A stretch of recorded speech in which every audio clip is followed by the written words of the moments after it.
इस मूवी के स्टार्ट से पहले सबसे पहले मैं आपको ड्यून के बारे में बताती हूँ। ड्यून आखिरकार है क्या? ये एक रेगिस्तानी प्लेनेट का नाम है। ये प्लेनेट स्पाइस नाम के ईंधन और ड्रग्स का इकलौता ओरिजिनल सोर्स है। स्पाइस एक ऐसा सोर्स है जिसे अगर आप ड्रग्स के तौर पर उसको इस्तेमाल करते हैं तो आपके अंदर सुपरनेचुरल पावर आ जाएगी और इसका नशा करने वालों की आंखें ब्लू हो जाती हैं। और इतना ही नहीं, आप स्पाइस के इस्तेमाल से न्यूक्लियर वेपन्स भी बना सकते हो। और यही वजह है कि ड्यून प्लेनेट इतना इम्पोर्टेंट है। और अब कहानी स्टार्ट होती है। ये कहानी आज से लेकर हमारे फ्यूचर से बहुत आगे की है। इंसान ने बहुत तरक्की कर ली है और वो इस यूनिवर्स के अलग अलग प्लेनेट पर जाकर बस गए हैं और इन प्लेनेट्स पर अलग अलग राजघराने हैं जो कि किसी एम्परर की तरह इन प्लेनेट्स पर रूल करते हैं। और इनमें सबसे बड़ा जिसका नाम है कोरिनो एम्पायर, और इसके एम्परर के पास एक आर्मी है जिसका मुकाबला कोई भी नहीं कर सकता। स्पाइस को बहुत अच्छा मानते हैं और इसके नशे की वजह से इन लोगों की आंखें ब्लू हो गई हैं। एक लड़की बताती है जिसका नाम चैनी है। वो बताती है कि किस तरह आउटसाइडर इनकी जमीन से स्पाइस को हार्वेस्ट कर रही हैं और इन आउटसाइडर्स को डायरेक्शन देता है रॉबिन, जो कि इनका लीडर है।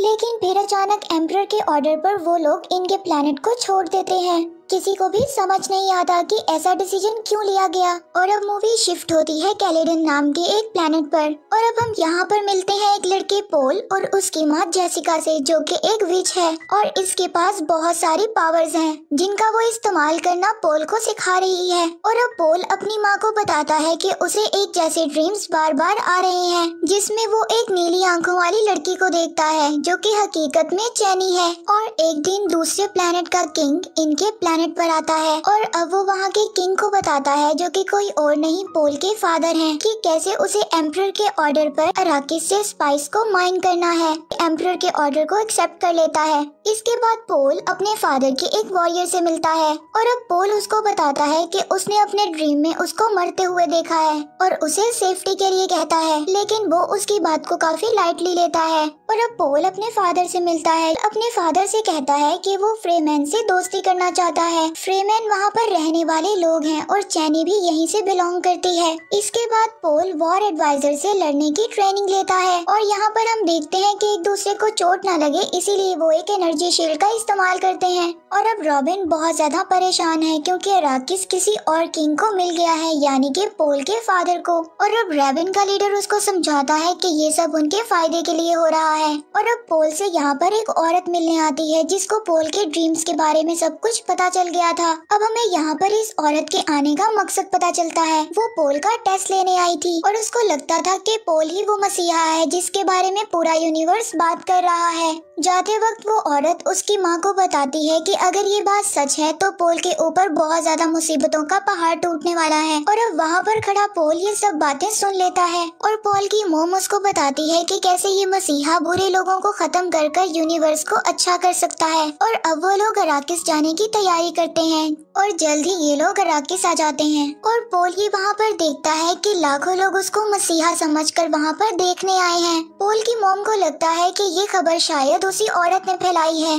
जल्द ही ये लोग नई सिटी में पहुँच जाते हैं जहाँ पर पोल के फादर स्पाइस की माइनिंग का काम शुरू करने का ऑर्डर देते हैं। यहाँ पर पोल को पता चलता है कि इस रेगिस्तानी प्लेनेट पर सैंड वॉर्म्स भी रहते हैं जो कि चलने का साउंड सुनकर उनकी तरफ अट्रैक्ट होते हैं। और इससे बचने के लिए फ्रेमैन एक ऐसे पैटर्न पर चलते हैं जहाँ पर डेजर्ट का नेचुरल साउंड निकलता है और यहाँ पर हंटर बग की मदद से पोल को कोई मारने की कोशिश करता है। और अब पता चलता है कि ये दूसरे किंग का आदमी था। उधर पोल के फादर का वॉरियर उनको आकर बताता है कि यहाँ पर उनकी 100 से भी ज्यादा फ्रेमैन रहते हैं और कहता है कि इन्हीं में से इनके एक लीडर को वो अपने साथ लाया है। और अब पोल के फादर उससे दोस्ती करने की कोशिश करते हैं और उनसे कहते हैं कि अब तुम्हें कोई भी नुकसान नहीं पहुंचाएगा। और वो लीडर उनसे कहता है कि वो जल्दी अपना काम खत्म करें और यहाँ से चले जाएं। इसके बाद पोल के फादर माइनिंग की तैयारी देखने के लिए जाते हैं, लेकिन उसको पता चलता है कि जो लोग पहले माइनिंग कर रहे थे वो मशीनों को बहुत ही बुरी हालत में छोड़कर गए हैं।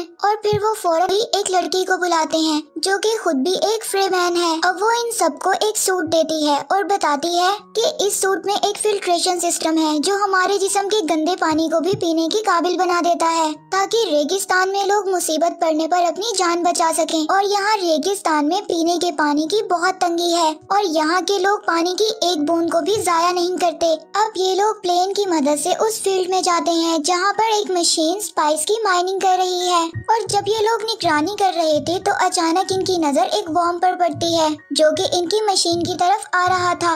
और पोल के फादर अचानक ये फैसला लेते हैं और अपने प्लेन को नीचे उतारते हैं ताकि वो मशीन में फंसे लोगों की मदद कर सकें।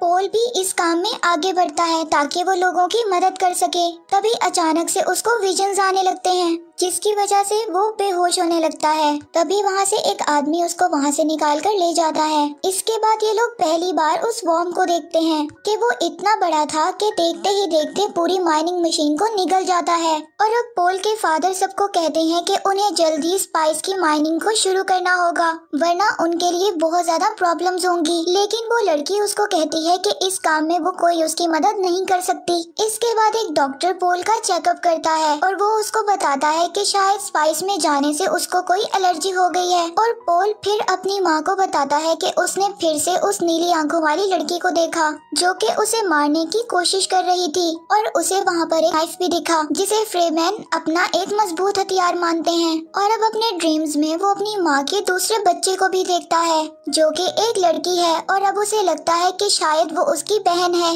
और अब नेक्स्ट सीन में बैरन अपनी आर्मी को लेकर अराकिस पर हमला करने के लिए आगे बढ़ता है। इधर वो डॉक्टर पोल और उसके फादर को कुछ दवाइयाँ देता है ताकि उनको अच्छे से नींद आ सके। और जब पोल के फादर की आंख खुलती है तो वो देखता है कि एक मेड उसके पास इंजर्ड है। इससे पहले वो कोई एक्शन लेता उसकी शील्ड को तोड़कर एक नीडल उसको आकर लग जाती है। और यहाँ उसको समझ में आता है कि ये सारा काम उस डॉक्टर का है और ये बैरन के साथ हो गया है। और अब वो डॉक्टर पोल के फादर की रिंग उतार लेता है और उसको पोल तक पहुँचाने का वादा करता है। और अब उसको वो एक नकली दांत लगाते हुए कहता है कि इस दांत में जहर भरा हुआ है। वो जब भी बैरन से मिले तो इस दांत को पीसकर इसकी हवा से वो बैरन को मार सकता है। इधर पोल के आदमियों को बैरन के हमले का पता चल जाता है और वो पूरी ताकत से इनसे लड़ने के लिए आगे बढ़ते हैं। लेकिन वो आर्मी के आगे कमजोर पड़ जाते हैं। पोल को बचाने के लिए उसका सिपाही आगे बढ़ता है लेकिन वो देखता है पोल अपनी जगह पर नहीं है और पोल और उसकी मदर जेसिका को बैरन के आदमियों ने पकड़ रखा है और वो उनको वॉर्म के एरिया में फेंकने जा रहे हैं। यहाँ पर पोल की माँ अपने विच पावर को यूज करते हुए उन सबको अपने कंट्रोल में कर लेती है। वो सभी आपस में लड़ने लगते हैं। इसके बाद पोल और उसकी माँ नीचे आ जाते हैं और देखते हैं कि बैरन के आदमियों ने पूरी सिटी को तबाह कर दिया है और अब वो पनाह लेने के लिए एक जगह पर रुकते हैं।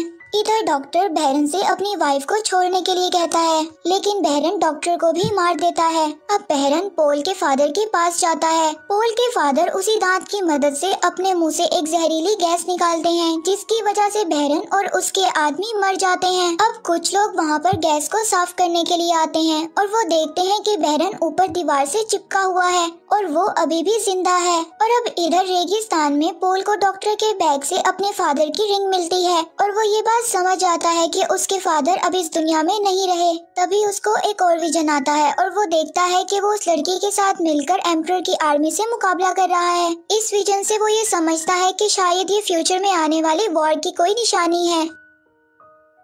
अब वो उस जगह से बाहर निकलते हैं जहाँ पर उन्होंने रात को पनाह ली थी और उनका वही सिपाही उनको ढूंढता हुआ वहाँ पर आ जाता है। वो उनको बताता है कि डॉक्टर के बैग में एक ट्रैकिंग डिवाइस था जिसकी मदद से मैंने तुम लोगों को ढूंढ लिया और बताता है कि वो लड़की भी अब मदद करने के लिए तैयार हो गई है। इसके बाद वो उस लड़की के लैब आते हैं जो कि उन्हें बताती है कि ये एक टेस्टिंग लैब है। यहाँ पर पोल उसको कहता है कि वो अपने फादर की बात को मानेगा और फ्रीमैन के साथ दोस्ती कर उन्हें अपने साथ मिलाएगा जिससे कि वो साथ मिलकर एम्परर के खिलाफ लड़ सकें। और यहाँ पर एम्परर की आर्मी ने उन लोगों को ढूंढ लिया था।